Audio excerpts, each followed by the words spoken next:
Good morning viewers, welcome to back our channel. आप सब कैसे हो? आज मैं लेकर आई हूँ फिर से एक कमाल की वीडियो जो आपकी बहुत सारे पैसों की बचत करेगी। सबसे अच्छी बात यह है इस वीडियो को देखने में आपका 1 रुपया भी खर्च नहीं होगा। वीडियो को एंड तक देखिएगा। वीडियो की टिप अच्छे लगते हैं तो वीडियो को लाइक और शेयर करना बिल्कुल ना भूलें। चैनल पे पहली बार आ ही गए हैं तो चैनल को सब्सक्राइब कर लीजिएगा। पहला ही सोल टिप मेरा साबुन से जुड़ा हुआ है। देखिए, इस तरह के साबुन का यूज ना हमारे डेली लाइफ में हम बहुत ज्यादा करते हैं। आज इसका हम अनोखा यूज करेंगे, तो आपके पास जो भी साबुन है आप उसका यूज कर सकते हैं। अब हम यहाँ लेंगे ग्रेटर।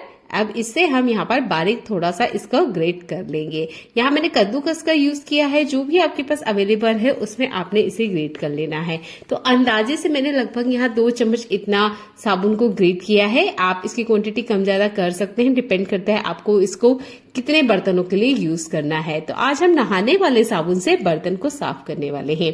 यहाँ पर लिया है हमने नहाने वाला साबुन। इसके बाद में इतनी ही क्वांटिटी में हमें लेना है गेहूं का आटा। ध्यान दीजिएगा, आपने यहाँ गेहूं का ही आटा लेना है। अगर आप गेहूं का आटा खाने में यूज नहीं करते हैं तो यहाँ पर आप मकई का आटा ले सकते हैं। इन दोनों को अच्छे से मिक्स करना है। दोनों की क्वांटिटी इक्वल होनी चाहिए, कुछ भी कम ज्यादा नहीं होनी चाहिए। इसके बाद में हम ऐड करेंगे नॉर्मल टैप बटर जो होता है और अच्छे से एक घोल बना के रेडी कर लेंगे। अब आप देखेंगे इसमें एक रिएक्शन होता है, ये रिएक्शन होने दीजिएगा। ये एक बहुत ही कमाल का रिएक्शन है जो आपके बर्तन पर 100% वर्क करेगा। यहाँ पर नहाने के साबुन को आप यूज करेंगे तो ज्यादा अच्छा और बेस्ट रिजल्ट आपको मिलेगा। चलिए इसका यूज मैं आपको करके बताती हूँ। जब हम चूल्हे के ऊपर खाना बनाते हैं तो ये जो हमारे बर्तन होते हैं ना बहुत ज्यादा काले हो जाते हैं। मैंने मात्रे से उठाया है और आप देख सकते हैं मेरे हाथ अभी से ही काले हो गए हैं। अब इसे अगर मैं साफ करने जाऊंगी तो हाथ पूरी तरीके से ही काले हो जाते हैं। तो कोई सा भी जो बर्तन आपने चूल्हे के ऊपर रखा है और इस तरीके से काला हो चुका है उसे साफ करने के लिए आप इस सॉल्यूशन का यूज कर सकते हैं। कोशिश कीजिएगा आप एल्यूमिनियम फॉइल पेपर को लीजिए, इससे क्लीनिंग और ज्यादा आसान हो जाती है। नहीं तो जो नॉर्मल स्क्रबर है वो भी अच्छे से काम करेगा। ये जो लिक्विड हमने बना के रेडी किया है इसमें अच्छे से बबल्स आने लग गए हैं। बस इसी स्टेप में हमें क्या करना है, अच्छे से सॉल्यूशन को इस बर्तन के ऊपर अच्छे से फैला देना है। फैलाने के बाद लगभग 3 से 4 मिनट, अभी फिलहाल में गर्मी है तो 2 मिनट का ही टाइम दीजिएगा, नहीं तो ये सूख जाएगा। आप अगर ठंड के मौसम में या बारिश के मौसम में इस ट्रिक को यूज करते हैं तो 5 मिनट का टाइम दीजिएगा। आपने अच्छे से सॉल्यूशन को बर्तन के ऊपर फैला देना है। इसके बाद में 5 मिनट इसको छोड़ दीजिएगा। जो नहाने का वाला साबुन होता है वो अच्छे से इसके ऊपर की जितनी सरफेस है उसको फुला देगा और आटा होता है वो जितनी भी गंदगी है उसको निकालने में आपकी मदद करेगा। मैंने अच्छे से फैला दिया है। 5 मिनट बाद में आके देखा। इसके बाद में अच्छे से यहाँ पर स्क्रबिंग करी।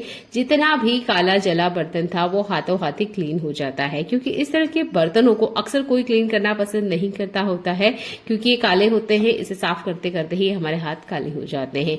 एक बार ही स्क्रबिंग करने पर आप देखेंगे आपको पूरा 100% रिजल्ट मिलेगा। तो अंदर से तो कढ़ाई साफ ही थी, मैं पीछे वाला हिस्सा आपको दिखा रही हूँ। आप देख सकते हैं बहुत बढ़िया से अच्छे से ये कढ़ाई क्लीन हो चुकी है, क्योंकि हमारे घर में कभी ना कभी चूल्हे पर खाना बनता है। जब किचन के बर्तन बाहर जाते हैं तो ये काले हो जाते हैं, फिर साफ करने का मन नहीं करता है। और ऐसे काले बर्तन को अगर आप गैस पे रखेंगे तो आपने देखा होगा बहुत बुरी बैड स्मेल भी आती है। तो इस ट्रिक को अपनाइए और अपने बर्तनों को साफ रखिए। घर में हम घी बनाते हैं तो उस पर कोई एक्सपायरी डेट नहीं होती है, ना ही हमें पता होता है कि ये घी कब एक्सपायर होने वाला है। तो देखिए, जो घर में घी बनाया जाता है उसकी एक्सपायरी डेट होती है, हमें नहीं पता होती है पर होती जरूर है। तो इस घी को आप 6 महीने से ज्यादा मत रखिएगा। अगर इसके बाद ही आपको रखना है तो इस ट्रिक को यूज कीजिएगा। ये घी अगले 1 साल तक आराम से रखा जा सकता है, बिल्कुल खराब नहीं होगा। तो जब मार्केट से हम घी लेकर आते हैं उसमें प्रिजर्वेटिव ऐड होते हैं, पर घर में हम इसे कैसे लॉन्ग टाइम तक के लिए रखें। तो आप लीजिए ये हमारा खाने वाला नमक। अगर काला नमक है तो आप उसका भी यूज कर सकते हैं, कोई दिक्कत नहीं है। इस नमक को लीजिए और घी के ऊपरी परत पर अच्छे से फैला दीजिएगा। बहुत ज्यादा नहीं लेना है, 2 चिमटी बहुत ज्यादा हो जाएगा। ये कंटेनर थोड़ा सा लंबा है तो मैंने 2 चिमटी ही यूज किया है। अगर और पतला कंटेनर है तो 1 चिमटी ही आपको यहाँ लगेगा। अच्छे से इसके ऊपर फैला दीजिएगा। इसके बाद में आपने चम्मच लेनी है और ध्यान दीजिएगा चम्मच से आपने यहाँ पर इसे हिलाना बिल्कुल नहीं है। मैं चम्मच सिर्फ आपको इसलिए दिखा रही हूँ कि आप चम्मच से इसे हिलाइएगा मत। ये जो नमक होता है ये प्रिजर्वेटिव का काम करता है। आपका घी अगले 6 महीने के लिए सेफ है। अगर आप फ्रिज में रखते हो तो आराम से साल भर चल जाएगा। है ना ये कमाल का आइडिया। तो यहाँ पर मैंने स्टिक को आपको यूज करके दिखाया है। तो उम्मीद करती हूँ ये वाला हैक आपको काम आएगा, क्योंकि जब हम घर पे घी बनाते हैं तो सच्ची में उसकी एक्सपायरी डेट हमें नहीं पता होती है। जिस दिन आपने घी में नमक डाला है वो डेट भी आप यहाँ पर मेंशन कर सकते हैं। अगला यूजफुल हैक मेरा कटहल से जुड़ा हुआ है। तो अभी का जो मौसम है ना, गर्मी के एंड वाला, इसमें ना आपको कटहल मार्केट में बहुत अच्छे से मिल जाएगा। और अभी जो कटहल आ रहा है ना, वो कटहल पका होता है। तो मैंने भी यहाँ पर कटहल लिया था लगभग 1 केजी, और इसके जब मैंने बीज देखे तो ये पके हुए बीज थे, मैंने इन्हें बिल्कुल नहीं फेंका। अब आप सोच रहे होंगे पके हुए कटहल के बीज से हम क्या करेंगे। तो देखिए, जो भी कट वाले बीज है आप इसको हटा दीजिएगा। ये जो कटहल का बीज होता है ये आपके बहुत ज्यादा काम आ सकता है। आप ये प्लांट देख सकते हैं, आप प्लांट नहीं इसे ट्री ही कह सकते हैं। ये जो ट्री है ये मैंने अपने हाथों से लगाया है। 6 साल पहले कुछ इसी तरीके से कटहल के बीज मेरे हाथ आए थे। मैंने भी नहीं सोचा था कि इतना बड़ा प्लांट मेरे हाथों से हो जाएगा।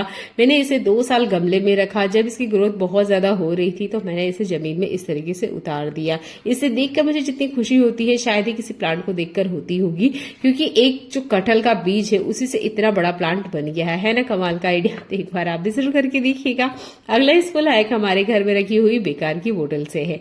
इन बोतल का हम यूज करते हैं, जूस वगैरह फेंक लेते हैं और उसके बाद में फेंक देते हैं। अब इस बोतल का मैं आपको बहुत अच्छे से यूज करके बता रही हूँ। तो यहाँ मैंने बोतल का ढक्कन ले लिया है।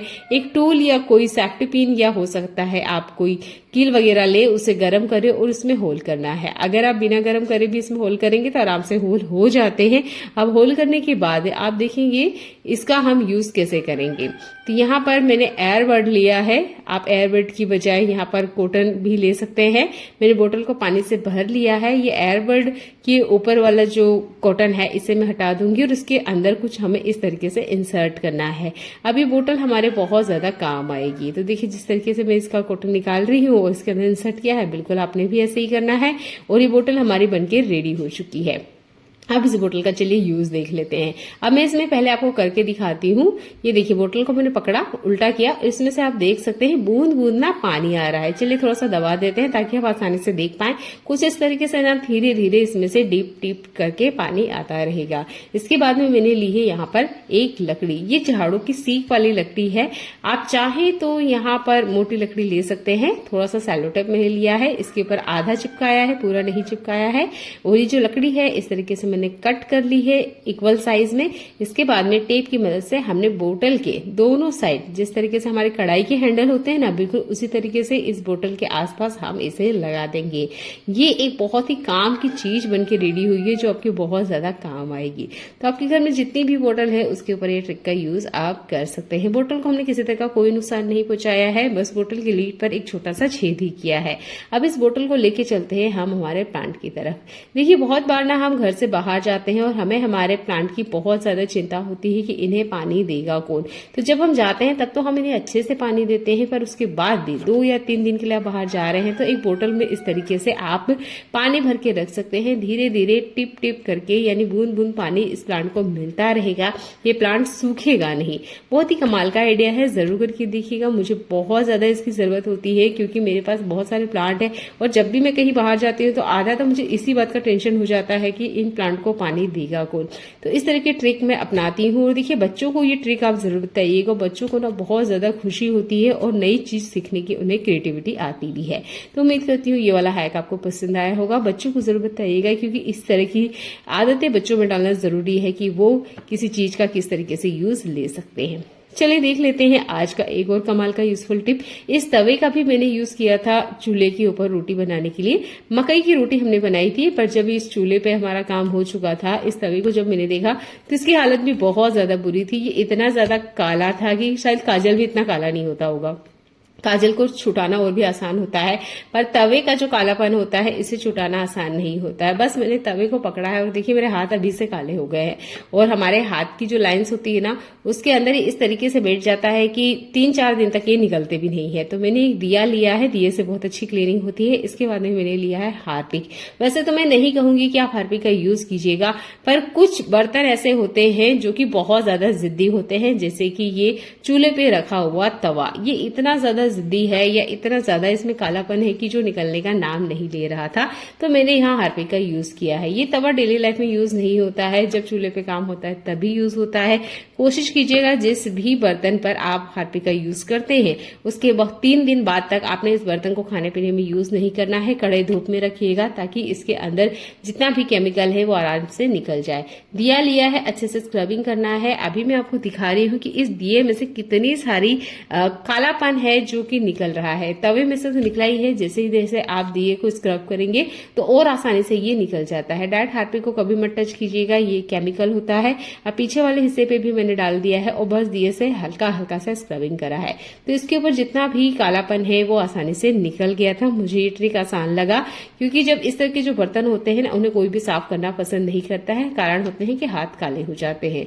तो यहाँ देखिए मैंने तवे को अच्छे से बड़े से क्लीन कर लिया है। अब पीछे वाले हिस्से में जहां काफी ज्यादा काली थी, चलिए इसे टच करके हम दिखाते हैं। तो देखिए मेरे हाथ बिल्कुल साफ है, क्लीन है, किसी तरीके का कालापन मेरे हाथों में नहीं आया हुआ है। तो उम्मीद करती हूँ इस तरह के काले बर्तनों को आप आराम से साफ कर सकते हैं। कोशिश कीजिएगा आपने सिर्फ एल्यूमिनियम और लोहे के बर्तन पे ही इसे ट्राई करना है, स्टील पे मत कीजिएगा, बर्तन खराब हो जाएगा। अगला यूजफुल हैक मेरा आटे से जुड़ा हुआ है। आप देख सकते हैं ये है मकई का आटा और इसमें ना लाल चींटियों का एक भंडार जैसा हो गया है। जब आज सुबह मैंने इस कंटेनर को देखा तो इसमें काफी सारी चींटियों की लाइन हो रखी थी। देख के बिल्कुल दिमाग ही नहीं काम कर रहा था कि अब इन चींटियों को भगाएं कैसे। तो देखिए इतने सारे आटे को तो हम फेंक नहीं सकते और ना ही एक एक चींटी को इसमें से निकाल सकते हैं, तो कुछ ट्रिक हमें जरूर पता होनी चाहिए। तो मैंने यहाँ डाल दिया है नमक, जो नॉर्मल हम खाने में यूज करते हैं। ध्यान दीजिएगा नमक सिर्फ आपने बिल्कुल जहाँ कॉर्नर्स लाइन से सर्कल में दिखेंगे यहीं पर मैंने नमक डाला है। जहां पर आपको व्हाइट ज्यादा दिख रहा है वहां बहुत ज्यादा चींटियां थी, इसलिए मैंने ज्यादा नमक डाल दिया था। लास्ट में मैंने इस नमक को उठा भी लिया था। तो आपने क्या करना है, कॉर्नर में साइड में जहां से चींटियां एंट्री कर रही है इस आटे में, वहां के पूरे सर्कल में कॉर्नर्स में नमक डाल देना है। अब इससे क्या होगी, जो इनकी केमिकल वाली लाइन होती है, जिस लाइन को ये फॉलो करते हैं, वो लाइन टूट जाएगी, जिसकी वजह से इसके अंदर चींटियां नहीं आएगी और जो अंदर चींटियां हैं वो जैसे तैसे बाहर निकल जाएगी, पर अंदर आने की उन्हें एंट्री नहीं मिलेगी।